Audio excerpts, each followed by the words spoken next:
how can Trump accept the Iranian demands? I understand they've got the upper hand. And I think Trump has shown not only he wants to walk away, but he's happy to give up a lot of the initial requirement, the initial requests he had at the beginning of the war. But we're in a position now, and I've said this to others as well, is that the Iranians are, they're asking for things that would be impossible for Trump to accept. Accepting Iran to control the Strait of Hormuz with no time limit whatsoever just diminishes completely destroys the U.S. image of having the world's most powerful navy, of the protector of the seas and international trade, and the U.S. being the most powerful military in the world. Changes the global world order where other countries could do the same in their own straits.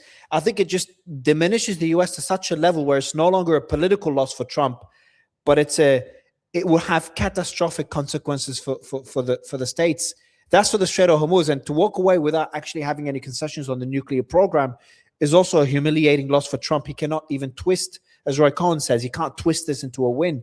So shouldn't the Iranians also concede something? I'm not saying concede everything. Request the lifting of sanctions, the unfreezing of assets. That's their right. You can say they've been under economic warfare for decades. That's fine. And they give up concessions on the nuclear program. But the Strait of Hormuz control with no time limit seems to be a pretty extreme demand. Well, the Ottoman Turks lost the First World War to Great Britain, but the British eagerly signed up for the Montreux Convention, which gave Turkey control of the Bosphorus and the Dardanelles. And the Turks have handled that very, very well. So I don't see conceding something that we cannot reverse as necessarily catastrophic for us. We didn't go into the war to prevent Iran from controlling the strait. Apparently, nobody bothered to consider the possibility that Iran could ultimately do that. But then again, I don't think we understood the extent to which this intelligence, surveillance, reconnaissance complex and space-based persistent surveillance linked to all sorts of missile systems and unmanned systems on the ground could be as effective as it's turned out to be. I don't think we appreciated that. We should have. We saw evidence for this in eastern Ukraine, but we didn't really take it seriously. Once again, the same problem the British had is the problem that we have. We tend to take experience against weak opponents and translate that into great power. It was one thing for the British Army to take on tribesmen in Waziristan, or to slaughter Sudanese tribesmen with machine guns in 1899. But taking on the Imperial German Army, that was an entirely different matter. And they were pretty desperate, and they fought for 3 years along with the French. And had we not entered the war and bailed them out, they would have ended up having to concede defeat. They would have had to sit down and negotiate terms with the Germans, which they didn't want to do. So we rescued them. There's nobody out there to rescue us. So I think one of two things has to happen. If President Trump cannot find it in his heart to come to terms with the reality that this is something he can't win, and if he's not willing to make any concessions and he wants to drag this out month after month after month, which is a distinct possibility that we should not exclude, even if he begins to launch more strikes, those strikes are not going to produce the effect that he wants. So that means that even after he launches more strikes, he's still stuck with the same essential problem. So if he doesn't come to terms with that, what do? Mario, you remove the president. You think that could happen? Yes, absolutely. Go back to, I'm sure everybody else has said this to you. The American people were never consulted on this. How could this war have come about without any real consultation with the American people? The Americans weren't asked to vote for it. No one went to the American people and made the case for it. The president never gave a speech that said, we are going to fight Iran. We're going to war with Iran.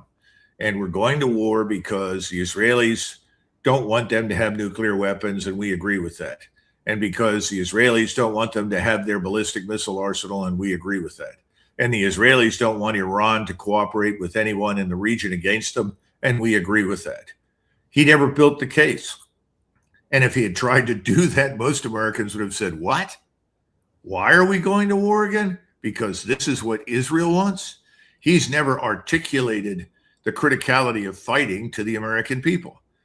So what do you do? Well, he didn't have to go to Congress because Congress is on the hook for the Israel lobby. The Israel lobby controls the House. It controls the Senate. It also obviously controls Donald Trump and the White House. And people are saying, oh, that's not true. You don't control Donald Trump. Well, I've got news for you. If he didn't control Donald Trump, he wouldn't have gone to war. And for the people that argue, well, this is really about China. And the idea is you're going to hurt China by choking off the Persian Gulf. Well, that's a pretty dumb idea, because if you actually try to do that, you're going to end up in a war with China. And China is not a weak opponent. And whatever victories you had over Iraqis or Afghans or Libyans or anybody else are absolutely meaningless. This is a peer power. This is a mega power on every conceivable level, another continental power that cannot be conquered. So no, I don't think the idea was to go to war in order to harm China. People, though, in Washington are dumb enough to say, well, this is kind of an unanticipated benefit. We're harming China, really. So that means that the rare earths the Chinese control, which are so vital to our defense industries and so many other things in private and in public life, doesn't have an impact because the Chinese can essentially cut us off. And what do we do then when we want to reproduce missiles, whether it's Patriot or strike missiles or aircraft or anything else? So I think it's a very dumb idea at this point to think that somehow or another this is going to harm China. China is even more resilient than Iran. Wouldn't it give the US leverage over China, though? If obviously that ship has sailed now, the days of talking about US control of the Strait of Hormuz, that's no longer on the table. Now it's just getting out of the war without having a humiliating defeat. That's what we're trying to achieve. And the Iranis are not even letting Trump achieve that. Do you think there's elements within the IRGC that not only don't want to concede and they're emboldened after this war, but they actually want to drag the US back into the war? There's been reports about it, but it's impossible to find out what's happening in Iran. But is it possible that they want to drag the US into this war to further deplete their munitions, further cause harm, to ensure long-term deterrence that no president does this again? Is that possible that Iran is at that place, or at least some elements of the IRGC? Well, I'm sure there may be some people like that, but I don't think that characterizes the national purpose. I think Iran would very much like to see an end to this war, but Iran wants certain things, one of which is our complete evacuation of the region. I mean, they're tired of being surrounded by U.S. bases from which we can launch. Mustafa said this today in the statement. I'm not sure if you saw it, but he talked about American bases no longer being in the region. Yeah, absolutely. And, I don't blame him at all. But I would go a step further. Those bases are no longer useful. Why are they not useful? Because they can be easily attacked and destroyed. With what? Precision-guided weapons guided from space, with the benefit of persistent surveillance. The entire U.S. military strategy, the entire U.S. military force structure is lost somewhere in 1944 and 45. I listened to Marines and Army and Navy officers who were telling me, we've got to take control of the first and second island chains. And you try to tell them, if you go sit on a small island, I'm sure the enemy would be delighted. All he has to do is devastate the island. How long do you think Guam would last in a war with the Chinese? 15 minutes? 30 minutes? I mean, this is crazy. Unless you have an island that you can go into the size of Borneo, whatever you try to occupy and utilize is not going to last. In other words, the whole, what I would call 19th century, mid 20th century strategic mindset is irrelevant. And what Iran has learned to do, many, many other middleweight powers are going to be able to replicate. That's the other lesson. Yeah. That is a big problem long term. Is that a lot of other countries will see this as a precedent in the way they deal with the US, which is the complete opposite of what we saw in Venezuela. We saw one capitulate to an extent, and then we saw Iran do the complete opposite, and it backfired on the US. There's a report that came in today. Not sure if you saw it. CENTCOM just asked to deploy the Army's Dark Eagle hypersonic missile to the Middle East for possible use against Iran. The Dark Eagle is the US Army's first deployed hypersonic missile. a hypersonic weapon, officially designated the long-range hypersonic weapon. It carries a glide body that travels the speed above Mach 5 with a range exceeding 1,725 miles. It's designed to strike high-value, time-sensitive targets that current weapons can't reach in time or can't penetrate, which is like hardened underground facilities, deeply buried command bunkers. Do you know anything about that hypersonic missile that they're referring to? Well, I know what you said. I am uncertain about the claims that are made. We don't know with certainty what it will or won't do in terms of explosive power. So we'll have to wait and see when it's employed, whether or not it performs to expectation.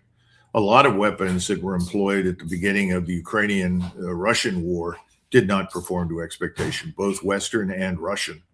Until you start to use these things, you can't be 100% certain. But it makes sense that President Trump is trying to convince himself that one of these weapons is going to rescue the operation. You know, this is what happened in the last year of the Second World War with Hitler. He reached for anything that promised victory, and he looked at a number of silver bullet weapon systems. Now, those silver bullet weapon systems could have been enormously powerful if he had started on that path back in 1940, but he was 4 years too late, and frankly, those weapons made no difference to the outcome of the war. I would argue right now that we're in a similar position. So we bring in these hypersonic missiles. That's great. How many hypersonic missiles are we going to fire? How many can we produce in what short period of time?